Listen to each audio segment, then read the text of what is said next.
বিপর্যস্ত একটা ভঙ্গুর অর্থনীতি, প্রশাসন, শিক্ষা, স্বাস্থ্য সব ক্ষেত্রে কিন্তু একটা চরম নৈরাজ্য ছিল। লুটপাট করা হয়েছে, সম্পদ পাচার করা হয়েছে, সেটা এখনো আমরা ফেরত আনতে পারিনি। ফ্যাসিস্টরা কিন্তু পালিয়েছে এবং এটা তারা জানতো যে তাদের পতন অনিবার্য এবং অবিসম্ভাবী। দেশ তাদের কাছে কোনো মুখ্য জিনিস ছিল, ক্ষমতাটা ছিল মুখ্য জিনিস। কবি হাসান হাফিজ, আপনার কাছে যেতে চাই এবং জানতে চাই, এই যে সর্বপেশার, সব শ্রেণী পেশা, সকল মানুষ একত্রিত হয়ে সারা দেশে আমরা দেখেছি যে একজন মা বলছে যে বাবা আমি তো কিছু করতে পারবো না, আমি তোমাকে একটু খাওয়াতে পারি, একটু পানি দিতে পারি, তোমরা এটা নিয়ে তোমরা রাস্তায় থাকো, তোমরা এই সরকারকে নামো।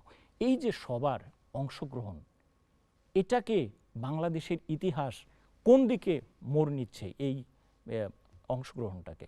একটা গুণগত পরিবর্তনের তো জনপ্রত্যাশা, আসলে বৈষম্যমুক্ত একটা সমাজ প্রতিষ্ঠা করা, ন্যায় বিচার প্রতিষ্ঠা করা, এবং যেখানে মুক্ত চিন্তার একটা পরিবেশ থাকবে, আমার ভোটাধিকারটা নিশ্চিত থাকবে, সমস্ত কিছুকে ধ্বংস করে দেওয়া হয়েছে।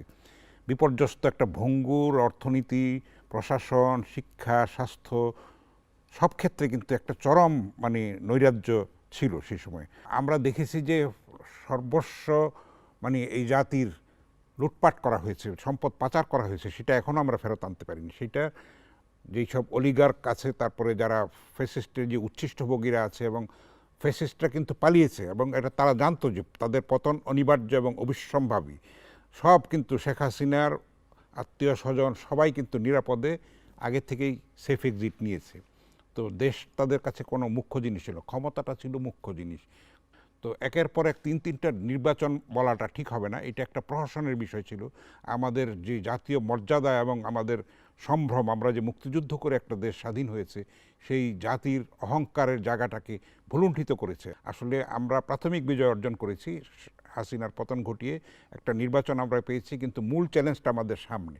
সেটা হলো যে গণতন্ত্রকে সুসংহত করা এবং এই অভিযাত্রাটাকে নির্বিঘ্ন করা এবং স্বাধীনতা সার্বভৌমত্বটা অক্ষুণ্ণ রাখা, সাম্প্রদায়িক সম্প্রীতিটা বজায় রাখা এবং সামাজিক শান্তি স্থিতিশীলতা অক্ষুণ্ণ রাখা। সেটা কিন্তু বড় চ্যালেঞ্জ। এবং আমাদের ভেতর থেকে যদি আমরা না বদলাই, শুধু সরকারের পক্ষে এককভাবে কিংবা কোনো রাজনৈতিক দল, বিরোধী দল, তাদের পক্ষে সম্ভব না। প্রত্যেকটা মানুষকে আমি মনে করি যে মাইন্ডসেটটা চেঞ্জ করতে হবে। এখন দেশপ্রেমের পরিচয় দিতে হবে, পরমত সহিষ্ণুতার পরিচয় দিতে হবে, ধৈর্যের পরীক্ষা দিতে হবে এবং ত্যাগের একটা মানসিকতা তৈরি করতে হবে। তাহলেই আমরা দেশটাকে পুনর্গঠন করতে পারবো, স্বপ্নের বাংলাদেশটা আমরা বিনির্মাণ করতে পারবো। সেটা অনেক কঠিন পথ, অনেক দূরের পথ, এবং আমরা অস্থির হয়ে যাচ্ছি।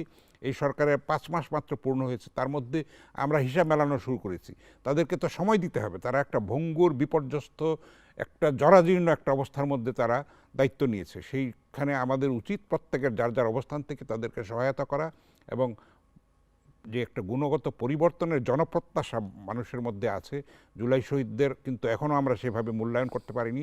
তাদের ত্যাগের, তাদের যে নিষ্ঠা এবং যেই আত্মত্যাগ বলবো, সেখানে যেই ঝুঁকি নিয়ে, জীবনের ঝুঁকি নিয়ে, যে আমাদের ম্যাডামও কিন্তু শেখ হাসিনার ছবি নামিয়ে ফেলেছিলেন, তো তার মূল্যায়নটা আমরা এখনও করতে পারিনি। সেগুলি কিন্তু করতে হবে। এই মূল্যায়নটার ভিত্তিতে কিন্তু আমাদের এগিয়ে যাব, আমরা যেন ভবিষ্যতে আর কোনো ফ্যাসিস্টের আমাদের কবলে পড়তে না হয়। সেই দেশটাকে সেইভাবে আমরা বিনির্মাণ করতে চাই।